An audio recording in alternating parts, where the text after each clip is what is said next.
तो आपको एक अलग माहौल और एक अलग एनर्जी, एक अलग अंदाज इस वक्त दिखाई दे रहा है और डायलॉग तो आपके कानों में ट्रेलर के जरिए पहुंचे ही होंगे। बहुत हो गया टाइम, अब वक्त है फ्रंट फुट पर खेलने का। तो फ्रंट फुट पर न सिर्फ फिल्म 10वीं का ट्रेलर इस वक्त खेल रहा है, बल्कि स्टार कास्ट हमारे साथ मौजूद है और मैं बहुत बहुत स्वागत करती हूँ आप सभी का टाइम्स ऑन भारत पर। मिस्टर अभिषेक बच्चन मिनट के रूप में लोगों के भीतर पैदा कर दिया है और जिस तरह के कॉम्प्लीमेंट्स अभी आपके पास पहुंच रहे हैं ट्रेलर को लेकर, बेस्ट कॉम्प्लीमेंट अब तक कौन सा पहुंचा? अभी आप बताए थे एक चीज इतना वक्त लग गया, मैं ये देखकर सरप्राइज हूं। नहीं, वो इसलिए क्योंकि जब ऐसे कोई पूछता है ना कि आपका बेस्ट कॉम्प्लीमेंट, उस टाइम दिमाग सच में ब्लैंक हो जाता है क्योंकि बहुत सारी छवि या बहुत सारे शब्द आपके आसपास आंखों के सामने आते हैं, तो बोलते हैं कौन से वाले चूज करें। सच में बहुत आसान है। मेरा एक है लेकिन वो मैं थोड़ा ऑकवर्ड फील करता हूँ बोलने में। इनफैक्ट एक चीज़ जो मुझे जानकारी मिली कि आगरा सेंट्रल जेल जहाँ पर फिल्म को शूट भी किया गया, वहाँ से ये इन्फॉर्मेशन आ रही है कि बहुत सारे ऐसे बंदी हैं जिन्होंने 10th का एग्जाम देने के लिए इनिशिएटिव लिया है या उनका उसकी तरफ उत्साह बढ़ा है। ये बात, और इसको अगर मैं कहूँ एक कॉम्प्लीमेंट के रूप में, तो ये बाकी चीज़ों से अलग करती है। पिछले साल तुषार को ये जानकारी मिली थी और उन्होंने हम सबको फोन करके बताया कि हमारे वहाँ निकलने के बाद वो इतने प्रभावित हो गए थे कि करीबन 20 बंदी जो हैं वो उन्होंने ये तय किया है कि वो अपनी 10वीं के लिए बैठेंगे। और शायद if I am not mistaken, Tushar को पता होगा, लेकिन शायद उनमें से कुछ 10-11 पास भी हो गए हैं studying from within the jail premises. जब आप कैदियों के बीच में और बंदियों के बीच में ये पूरी फिल्म शूट कर रहे थे और अब जब स्क्रीनिंग हुई, शूटिंग के बाद से लेकर जब फाइनल प्रोडक्ट उनके सामने है, क्या फर्क दिखाई दिया दोनों चीजों में? काफी सारे ऐसे बंदी थे जो छूट गए हैं पिछले एक साल में। पिछले साल मार्च के महीने में हमने वहाँ की शूटिंग खत्म की थी, फिर वहाँ से लखनऊ गए थे कुछ हफ्तों के लिए। कल पता चला कि काफी जिनके साथ बातचीत उठना बैठना होता था वो छूट के निकल गए हैं। लेकिन दूसरे हाथ पे ऐसा भी लगा था कि हम लोग परसों ही इधर शूटिंग कर रहे थे। जितने भी वहाँ के जो सुपरिटेंडेंट हैं, जेलर्स हैं, गार्ड्स हैं, उनके साथ इतना समय बिताने के बाद ऐसे ही लगता है कि वो परिवार का एक हिस्सा बन गए। हमारी जो यूनिट है उनका एक हिस्सा सा बन गए थे वो लोग।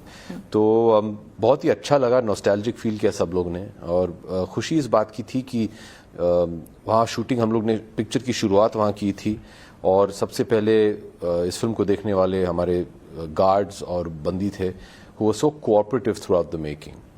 तुषार ने ये निर्णय लिया था बहुत ही पहले कि वो एक असली जेल में शूटिंग करना चाहते हैं और I think if I can speak for all the actors, थोड़े हम लोग एप्रीहेंसिव थे कि भैया कर पाएंगे, परमिशंस मिलेंगे, फिर हालात क्या होंगे, कैसे कर पाएंगे, वहाँ तो सब कैदी लोग होंगे और plus Covid, plus the lockdown, Covid का भी जमाना था। दोनों लॉकडाउन के बीच में हमने इस फिल्म की शूटिंग की थी। तो ढेर सारे ऐसे कुछ कंसर्न्स थे प्रोडक्शन के हिसाब से, लेकिन from the first day onwards बहुत ही स्मूथ सेलिंग रहा। I was very pleasantly surprise और खुशी हुई कि हमारा जो गवर्नमेंट है वो इस ओर में जा रहे हैं कि भैया it's not about just punishment, it's about reformation. तो वी वर हैप्पी। फिल्म में जो हम ट्रेलर्स देख रहे हैं और उसमें जो कॉन्वर्सेशन दिखाई दे रहा है, जिसमें आप दिख रहे हैं जेल के भीतर और आसपास कैदी हैं, वो सारे आर्टिस्ट ही थे या उसमें फ्रेम में रियल वो तो आर्टिस्ट हैं क्योंकि लीगली असल भी कैदी क्या उस फ्रेम में दिख रहे हैं? जेल में कैदी लोग थे लेकिन वो एकदम बहुत ही दूर बैकग्राउंड में थे क्योंकि we weren't allowed to use them क्योंकि they are obviously serving their sentence। Film के रशेस जब मैंने भी देखे और अगर मैं सिर्फ कहूँ एक दर्शक के रूप में, तो बहुत सारी तुलनाएं आपको दिखाई देती हैं। अच्छा? आपको ऐसा लगता है कि क्या यहाँ पर ओम प्रकाश चौटाला जी का एक अक्स है, क्या यहाँ पर राबड़ी देवी का एक अक्स है, नहीं। क्या यहाँ पर लालू प्रसाद यादव का एक अक्स है? बिल्कुल नहीं, प्योरली फिक्शन। किसी और दर्शक ने आपको ये नहीं कहा कि ऐसा उन्हें दिखाई दिया? नहीं, हम समझ सकते हैं आप ऐसे क्यों सोच रहे हैं, लेकिन this is a completely fictionalized story. जब आप फिल्म देखेंगी तब आपको ये एहसास होगा कि ये किसी के ऊपर निर्धारित नहीं है। और इनफैक्ट निम्रत, जब आप बिमला का किरदार निभा रही हैं तो हम देख रहे हैं कि कैसे बिल्कुल ग्राउंड जीरो से उठकर मुख्यमंत्री पद की कुर्सी तक आप पहुंच रहे हैं, जो घटनाएं घटी उसके बाद। लेकिन उस किरदार की तैयारी के लिए जो इंस्पिरेशन आपने लिया, किन लोगों को पढ़ा कि मुझे यहाँ से अपने किरदार की तैयारी करनी है, या डायलॉग इस तरह से होंगे, मेरा किरदार ऐसा पर्दे पर दिखाई देगा? जी एक्चुअली मुझे स्क्रिप्ट के बाहर देखने की ना ज़रूरत महसूस हुई, और ना ही मैं सही मायने में बोलूँ तो मैं रियल लाइफ में भी अगर देखना चाहूँ तो मेरे पास ऐसा कोई एक्चुअली एग्जाम्पल या उदाहरण है नहीं कि मैं किसी को एक इंसान को या उनकी बोली को या पकड़ के मैं देख पाऊँ, या ऐसा कुछ ज़रूरत नहीं थी। और मेरे हिसाब से एक एक्टर के लिए एक उम्दा स्क्रिप्ट जब सामने आ जाए, और ऐसी एक स्क्रिप्ट जो आपको एक ही बार नहीं बहुत बार पढ़ने में इतना मजा आए, तो आपको समझ में आ जाता है कि आपको उसी दुनिया में से अपने कैरेक्टर को ढूंढना है। और वो जर्नी जो है बिम्बो से लेके बिमला देवी चौधरी तक की, वो मुझे वहीं पे मिली और बहुत आसानी से मिली। इनफैक्ट यामी, अगर आपके कैरेक्टर की हम बात करें, ज्योति देसवाल को जब हम पर्दे पर देखते हैं तो इनफैक्ट जिस तरह से अभिषेक जी का किरदार है या निम्रत जी का किरदार है, उसमें आपको एक ठेठपना, एक अल्हड़, एक अंदाज दिखाई देता है बोलने के तरीके से लेकर चाल ढाल और पूरे व्यक्तित्व में। लेकिन आपके किरदार में एक ऑफिसर भी है और एक रॉनेस भी उस किरदार की अपनी है। इन दोनों के बीच का जो एक फाइन बैलेंस था, क्योंकि हरियाणवी एक्सेंट प्लस ऑफिसर का किरदार, ये आपने कैसे तैयार किया? जी हमने कुछ रीडिंग्स की, और तुषार होते थे हर रीडिंग में, हर सेशन का वो हिस्सा थे। तो जब जैसे निम्रत बता रही हैं कि जब हमने अपने टाइम पर हम उनसे कोचिंग लेते थे सुनीता जी से, तो जब आपको कोई लैंग्वेज आ जाती है ना, या जितनी भी जो भी हम सीख रहे थे, तब आपका एज एन एक्टर आपको लगता है नहीं यहाँ भी ऐड कर लेते हैं, यहाँ भी ऐड थोड़ा और, but that's where the director comes in, and क्योंकि वो होल्ड बैक करना बहुत ज़रूरी है। जैसे उन्होंने कहा कि वो उनका बैकग्राउंड अलग है, उनका एजुकेशनल बैकग्राउंड अलग है, उनका अलग है, मेरा अलग है, तो हर जगह पे आपको किसी रियल लाइफ ऑफिसर से इंस्पिरेशन ली क्या? I'll finish my previous question first. Otherwise I'll forget what I'm saying. Please go ahead. So it's very important to hold back. पर जो आप रॉनेस की बात करें, जब इमोशंस होते हैं ना, जो प्योर इमोशन, बहुत प्यार या बहुत गुस्सा, वो अपनी भाषा में निकलता है, चाहे कोई भी भाषा हो। एंड आपकी जो दूसरा सवाल है, नहीं, ये किसी भी रियल लाइफ ऑफिसर पर निर्धारित नहीं है, ये किरदार बिल्कुल फिक्शनल है। इनफैक्ट अभिषेक जी, अब आपके जब ट्रेलर में ये झलक आती है जहाँ पर देसवाल जी कहती हैं आपको, इनफैक्ट एक तरह से बड़ा डांट देती है, वहां पर दिल पर एक ठेस पहुंचती है, जिसके बाद मुझे डांट ही रही है। नहीं ऐसा नहीं वो सबको स्कूल करती रहती है। मतलब पर्दे वाला किरदार थोड़ा पर्दे के पीछे भी था। रियल लाइफ नो कैरेक्टर की बात कर रहे हैं। ओके, तो उसमें हमने देखा कैसे जब दिल को ठेस पहुंचती है। क्लैरिफाई कर दो, ये स्टोरी को स्टोरी बन जाती है यार। वही स्टोरी होगी जो यहाँ दिखाई दे रही है। जब हमारा ट्रेलर रिलीज हुआ and the trailer was launch, so her husband Aditya, उन्होंने पोस्ट किया था कि she is still schooling him also at home. Oh, did he? मजाक कर रहे थे। आपने अभी तक कुछ दम आलू, नदरू यखनी वगैरह कुछ उसमें स्टाइल कुछ उनको कुक करके अभी तक खिलाया नहीं खिलाया? हाँ, दम आलू, नदरू यखनी। Why have we not been fed on this? Because I've been shooting in fact rogan josh नहीं, पर अपना पहाड़ी स्टाइल मैंने बनाया। तो वो आपने हिमाचल स्टाइल से बनाया, कश्मीर स्टाइल से बनाया? हिमाचल स्टाइल, कोई बात नहीं, थोड़ा मिलते जुलते ही हैं, थोड़ा बहुत ही। कल हम लोग वापस बम्बई जा रहे हैं। जी बिल्कुल, और बहुत अच्छा बनाया। मैं बड़ा अच्छा खाना बनाती हूँ, जितना सा बनाती हूँ मैं बड़ा अच्छा। Please make for us. वैसे आगरा में भी खाना बहुत मशहूर है, आप लोग शूट कर रहे थे तो वहाँ की बेड़ई आपने खाई या नहीं खाई? नहीं खाई। मक्खन समोसा मैम, लॉकडाउन मक्खन समोसा भी नहीं? आगरा पेठा ऑफ कोर्स, बट उसके अलावा नहीं, वहाँ का दाल मोठ बहुत ही बढ़िया है। ओके, थोड़ी चीजें मिस कर दी आपने, इसका मतलब। तो आप अपनी विश लिस्ट में शामिल कर सकते हैं। बिल्कुल। नेक्स्ट टाइम आप जब भी जाएं मक्खन तो समोसा आगरा के खाने का आगरा के खाने का जरूर आनंद लें। What is the other thing? पेठा आपने कहा था, और मक्खन समोसा, बेड़ई। बेड़िंग। What is बेड़ई? कुछ दाल का पूरी की तरह, जैसे पूरी होते हैं ना, बेड़ई पूरी और आलू की सब्जी का, बेसिकली आगरा का वो फेमस नाश्ता है। अच्छा। जिसके लिए लोग बाहर जाते हैं। और दाल साथ में मोठ भी बहुत ही फेमस है। साथ में दूध जलेबी। Of course, दूध आलू पूरी इज अ वेरी नॉर्मल। दूध जलेबी तो पूरे नॉर्थ में मिलती है। हाँ, लेकिन कुछ कॉर्नर्स ऐसे हैं जहाँ बड़े मशहूर हैं, तो आप जरूर अगली बार जाएं तो अगली बार जब आप आगरा जाएं तो पक्का हम चलेंगे आपके साथ। बिल्कुल, एब्सोल्युटली। बताइए कहाँ जाना है? हम आपको आगरा के हर मशहूर कॉर्नर पे ले जाके ले जाएंगे। हाँ, मतलब For sure. we wish we knew before.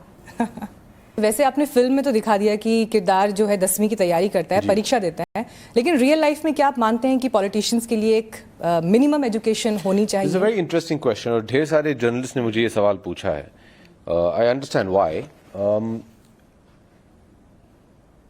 I don't know अगर मैं क्वालिफाइड हूं इसका जवाब देने का. Allow me to elaborate. मैं इसलिए ये बोल रहा हूं क्योंकि ये कौन तय करेगा कि एजुकेशन या 10वीं पास करने से, एक मार्क ले आने से यू आर एजुकेटेड. मैंने हमेशा माना है there is a big difference between being studious and being educated. How are we to say, हम लोग क्या 15-16 साल के होते हैं जब 10वीं करते हैं? तो अगर एक 10वीं पास ऑन एवरेज एक 15 साल के बच्चे को देख लें, is that person more qualified than, say, for example, a 60-70-year-old politician जो 50-60 साल से public service में लगा है? तो how do you account for real life experiences? तो how are we to say कि कौन qualified है कौन नहीं?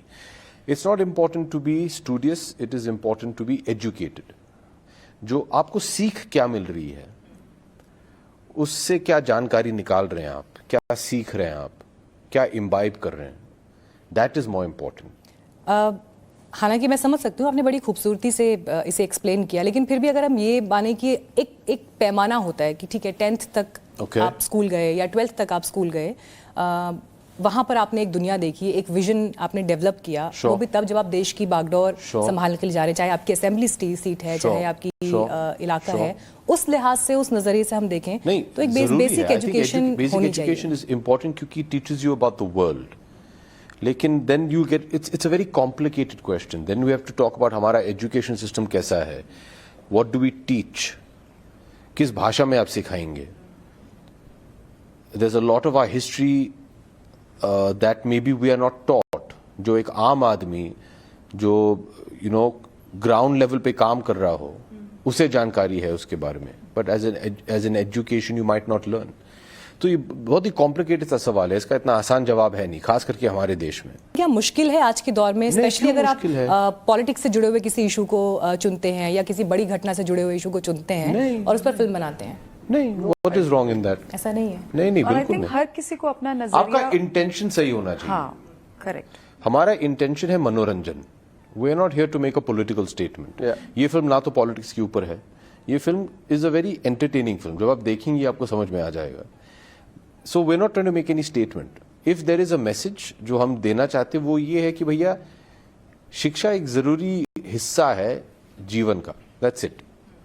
और शिक्षा से आपको क्या क्या प्राप्त हो सकता है, That's it. तय आप कीजिए अगर आपको करना हो या नहीं. तो ये ना तो पॉलिटिकल फिल्म है. दूसरी बात जो आप पूछ रही थी कि मुश्किल हो जाता है, नहीं, क्यों मुश्किल हो गया? If our intention is correct, everything will be fine. आप एक अच्छी पिक्चर बनाएंगे, लोग आके देखेंगे उसे. कश्मीर फाइल्स देखी आपने? नहीं, मैंने नहीं देखी है. आपने यामी? नहीं, अभी नहीं, लेकिन आपने उसके सपोर्ट में एक ट्वीट किया था. कश्मीर फाइल्स को लेकर देश में जबरदस्त तरीके से हमें ओपिनियन दिखाई दे रहा है. पॉलिटिकल ओपिनियंस को मैं साइड भी रखूं तो एक आम जो दर्शक है वो भी अपने नजरिए से फिल्म पर अपना फीडबैक दे रहा है. क्या आपको लगता है, क्योंकि आपने बड़े ही सौम्य तरीके से, संवेदनशील तरीके से कश्मीरी पंडितों के मुद्दे को रखा, और क्योंकि आप उस परिवार से संबंधित हैं, आपको लगता है उनके लिए चीज़ें बदलेंगी इस फिल्म के बाद, या कम से कम एक डिस्कोर्स स्थापित होगा सोसाइटी में कि उस पर बात होगी?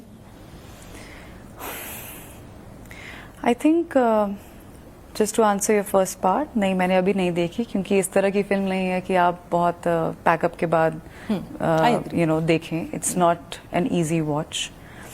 दूसरी बात, मुझे लगता है इस फिल्म के, कीपिंग एवरीथिंग असाइड जैसा आप कह रही हैं, अगर हम सिर्फ इमोशंस की बात करें तो बहुत मुश्किल होता है किसी के लिए भी, चाहे वो ये मुद्दा हो और anything which has happened with you, a tragedy जब हमारे साथ होती है और जब आप उसे एक्सप्रेस नहीं कर पाए, that's the most suffocating feeling. And I think इस फिल्म के साथ, इस फिल्म के जरिए शायद ये हुआ है कि काफी लोगों को लगा है कि अब हम एक्सप्रेस कर पा रहे हैं खुल के कि हमें कैसा महसूस हुआ था या क्या हुआ था हमारे साथ. अच्छा लग रहा है कि ये फिल्म अच्छा कर रही है. इसका, फिल्म का अच्छा करने का मतलब है कि keeping everything aside, how the film is keeping all those things aside, but people come together one you know when it comes to heart and emotion and feeling, एक दूसरे का आप जब दर्द बांटने से कम होता है, ऐसा मैंने कहीं सुना था। तो शायद यही हो रहा है इस फिल्म के साथ, और मुझे बहुत खुशी है इस बात की कि ये फिल्म बहुत अच्छा प्रदर्शन कर रही है। मैं इसी से जुड़ी एक बात यामी आपसे और पूछना चाहती हूँ, क्योंकि शादी के बाद जब आप एक कश्मीरी पंडित फैमिली में बहू बनकर गई, और उससे पहले एक आम सिटीजन की तरह हम उस हिस्ट्री के उस चैप्टर को जानते थे, पढ़ा था, सुना था, लेकिन आपको लगता है कि जब आप उस परिवार से संबंधित हो गई, उसके बाद उस घटना की संवेदनशीलता को समझने का आपका नजरिया बदला, या आपने उसकी इंटेंसिटी को और ज्यादा महसूस किया? क्योंकि देश में आज एक डिस्कोर्स ये भी है कि लोग सवाल तो उठाते हैं, लेकिन शायद वो उस चीज को समझते ही नहीं जो उस समय हुआ था। तो क्या आपको लगता है कि उस चीज में फर्क आया उस परिवार से जुड़ने के बाद? हाँ बिल्कुल, क्योंकि जैसे मैं वही बोल रही थी आपको कि हमने उतना ही पता होता है जितना एक न्यूज़ आप पढ़ते हैं। हमारे आज भी अगर आप पूछेंगे हमें उतनी ही नॉलेज होगी जो हम पढ़ते हैं। और आजकल ये हो गया है कि फैक्ट्स और नॉलेज कम और ओपिनियन ज्यादा है ना, चाहे आप अपनी ही फील्ड क्षेत्र से आप समझ रही हैं मैं क्या कह रही हूँ। इसलिए मैंने कहा था कि सबसे ज्यादा ओपिनियन जो है वो हाँ एग्जैक्टली। आप पहले क्या होता था, अब आप यू नो फैक्ट सुनते थे, चलो ये न्यूज है, मैटर ऑफ फैक्ट, चाहे आप एग्री करते नहीं, बट अभी ओपिनियंस बहुत ज्यादा हैं, तो हमें पता नहीं कि हम भी किस पर यकीन करें या सच क्या होगा। सच एक नजरिया बन गया है ना। तो बिल्कुल आई थिंक परिवार से जुड़ने के बाद मुझे definitely I got to know more. इतना ही पता था जितना शायद एक बाकी नागरिक जो यू नो हमारे और भी नागरिक हैं देश के, चाहे दक्षिण है चाहे उत्तर भारत है, पर इस इंटेंसिटी से उस रात हुआ क्या था या उसके बाद कॉन्सिक्वेंसेस क्या थे उनकी और क्या कठिनाइयां थी, ये मुझे नहीं पता था। बट एक बात मैं जरूर बोलना चाहूंगी, again having the privilege of being with you know being associated with the family, कि इन्होंने अपना जो एक फोकस होता है उसके वो एजुकेशन पे किया, शिक्षा पर किया। बिल्कुल, अगर आप देखेंगे वो सारे ही उनकी फैमिलीज में कोई ना कोई सारे कोई कुछ ना कुछ, कोई डॉक्टर है, कोई इंजीनियर है, कोई कंपनी में सीईओ है, कोई कुछ है, कोई उन्होंने दे डिडंट फील कि अच्छा ये ऐसा हुआ है तो हम will also retaliate like that. Exactly. उन्होंने शिक्षा पर उन्होंने वापस दोबारा, मैं इसलिए नहीं क्योंकि हम फिल्म प्रमोट कर रहे हैं, बट यही है जो उनके काम में आई, जो उन्हें आगे लेकर गई। ये एक सवाल है अपना ओपिनियन जाहिर करने से। हाँ जी, आप बचते हैं अपना ओपिनियन जाहिर करने से? नहीं, मैं बचता नहीं हूँ। I just don't think it's आपको इम्पोर्टेंट। लगता है कि एक अननेसेसरी कंट्रोवर्सी शुरू हो जाएगी तो ठीक है, मतलब इस इशू पर ज्यादा बोलने की कंट्रोवर्सी आप लोग शुरू करेंगे ना, बोलूंगा मैं आपको, आप लोग कंट्रोवर्सी बना देंगे। नहीं, ऐसा बिल्कुल नहीं होगा। नहीं, I am not saying that. What I am saying is मैं बचता नहीं हूँ। I don't think I am anybody to give an opinion, क्योंकि मेरे बोलने से कुछ होने वाला नहीं है। और अगर मैं ऐसे फिल्म इंडस्ट्री से जोड़ दूं, मैं अगर कल आपसे कहूं और आपके जितने दर्शक हैं उन्हें कहूं कि देखिए 7 अप्रैल को 10वीं आ रही है जियो सिनेमा और नेटफ्लिक्स पे, जरूर देखिएगा, क्या वो देखेंगे? मेरे कहने से देखेंगे? नहीं देखेंगे। नहीं देखेंगे। ऐसा क्यों लग रहा है? 22 साल से मैं पिक्चर बना रहा हूँ, 70 के करीब पिक्चरें बनाई मैंने आपकी सारी फिल्में देखी हैं। Each and every one. Thank you. I don't think everybody has, but I know many people who watch, many people might. So it's, does your opinion make a difference to that extent? Okay. My opinion makes a difference through what I do. और मेरा काम क्या है? And this is my personal opinion. मेरा काम है to entertain my audience. I am being paid for that. वो एक टिकट खरीद के या एक सब्सक्रिप्शन लेके मेरी फिल्में देखेंगे। मेरा काम क्या है? उनका मनोरंजन करना। और अपनी फिल्मों के द्वारा अगर मैं उनको वो दे पाऊं, फिर मैं सफल रहा हूं। If through my films I can give a nice message without stuffing it down your throat, I think that's my style. तो मैं बचता नहीं हूं। I just feel कि my opinion is not going to make such a difference. If it did, I tell all of them, जैसे मैंने आपसे कहा कि आप मेरी फिल्म देखिएगा, सबके सब थोड़ी ना देखेंगे। अगर फिल्म अच्छी हो तब देखेंगे। आप कश्मीर फाइल्स के बारे में बात कर रहे थे। The genesis of it is what? हम लोग पिछले 2-3 दिन से यही बात कर रहे थे कि आप जो कुछ भी कहें, you want to politicize it, you want to communalize it, that is your freedom of speech and your opinion, very good. अगर फिल्म अच्छी नहीं होती ना, वो नहीं चलती. There's no other reason why it's working. We can take out a lot of other meanings and ripple effects. The genesis, the foundation is it has to be a good film. Again, it's not my place to say क्योंकि मैंने film देखी नहीं है. 7 तारीख को आपकी film आ रही है और ट्रेलर को लेकर एक चीज़ हमने ये भी देखी। Yes, back to it. Mister Bachchan जो हैं उन्होंने कई ट्वीट्स किए और एक ट्वीट जिसकी सबसे ज़्यादा चर्चा है, मैं उसको ज़रूर पढ़ना चाहूँगी। एक साहित्य प्रेमी होने के नाते, सिनेमा प्रेमी होने के नाते, मेरे बेटे बेटे होने से मेरे उत्तराधिकारी नहीं होंगे, जो मेरे उत्तराधिकारी होंगे वो मेरे बेटे होंगे। हरिवंश राय बच्चन जी की इन पंक्तियों को उन्होंने कोट किया 10वीं फिल्म के ट्रेलर के साथ और फिर लिखा, अभिषेक तुम मेरे उत्तराधिकारी हो, बस कह दिया तो कह दिया। मैं जब एक जर्नलिस्ट होने के नाते, एक दर्शक होने के नाते, एक सिनेमा प्रेमी होने के नाते इस ट्वीट को देखती हूँ तो मुझे इसमें पिता का प्रेम भी दिखाई देता है। मुझे ये भी दिखाई देता है कि सदी के महानायक ने उनको जो एक काम स्क्रीन पर पसंद आया उसका भी उन्होंने जिक्र किया। लेकिन आप जब इसे पढ़ते हैं आपको ये आम बात लगती है या खास बात लगती है? हमें तो खास लगती है, लेकिन आपके लिए ये कॉमन था, उन्होंने ये लिखा? आपको जो लगता है इससे कई ज्यादा मुझे लगता है क्योंकि मैं सिर्फ उनका बेटा ही नहीं, उनका सबसे बड़ा फैन भी हूँ और वो मेरे लिए मेरे हीरो हैं बचपन से लेके आज तक, हर क्षेत्र में, निजी जीवन में, प्रोफेशनल लाइफ में, हर चीज़ों में वो मेरे हीरो हैं। और अगर आपका हीरो ऐसे शब्द इस्तेमाल करे आपके काम के लिए, आप सोच सकते हैं, अंदाज़ा लगा सकते हैं कि आपको क्या होगा। इसीलिए मैं शर्माता बोलने से, क्योंकि जो कुछ भी मैं बोलूँ वो ज़रा फेक लगेगा। और दुख की बात मुझे ये है कि जब उन्होंने ये ट्वीट किया था, वो बम्बई में थे नहीं मेरे साथ। Okay. मैं बम्बई में काम कर रहा था, वो ऋषिकेश में भी शूटिंग कर रहे हैं और कुछ ही दिनों में दिल्ली आएंगे, तो हम आई मिस हिम अगेन। तो उन्हें मिल नहीं पा रहा हूँ मैं, and I am not able to take his blessings. क्योंकि कोई भी इस फिल्म इंडस्ट्री में हो, वो आपसे आई लाइक टू बिलीव कहेंगे कि one part of your checklist is, जब अगर वो आपकी फिल्म देखें और उनको आपका काम पसंद आए, वो आपको फूल और एक हैंड रिटन लेटर भेजते हैं। जी, आपको मिला अभी तक? मुझे शुरुआत में एक दो बार मिला है, कुछ काफी सालों से नहीं मिला है, but this is more than that. So you know, getting an endorsement from Shri Amitabh Bachchan for me is the ultimate. और मैंने हमेशा ये भी कहा है कि अपने अपार्ट फ्रॉम आवर ऑडियंसेस, मेरे लिए मेरा परिवार जो है वो मेरे काम के बारे में क्या सोचे, वो बहुत मायने रखता है।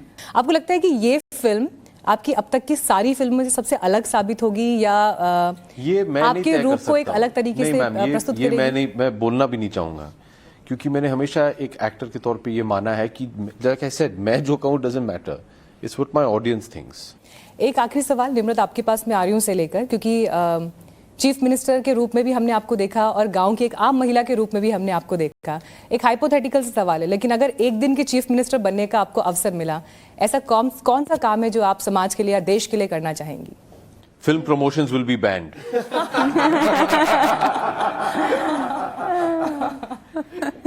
हाइपोथेटिकली अगर ये पॉसिबल हुआ तो मैं पब्लिक टॉयलेट्स बना देना चाहूंगी हर जगह, ताकि रोड जर्नीज पे ना ये चीज एज अ गर्ल में मुझे बहुत ये पर्सनली पानी पीने में डर लगता है कि क्या पता कहाँ आपको बाथरूम यूज करना पड़े। This is a personal thing that I would like to see changed in a day if I could. मैं आपके साथ इसमें अपनी आवाज जोड़ रही हूँ, क्योंकि एज ए फीमेल जर्नलिस्ट जब हम फील्ड में जाते हैं हमें भी इसको लेकर सबसे ज्यादा दिक्कत होती है। सही बात है, बिल्कुल। और मैं फौज से हूँ, हम लोग रोड पे कितना अक्सर हमने सफर किया है, तो मैं इस बात को मैं बचपन से देखती आ रही हूँ और ये बहुत कम हद से थोड़ी इम्प्रूव हुई है। So this is something I would like to.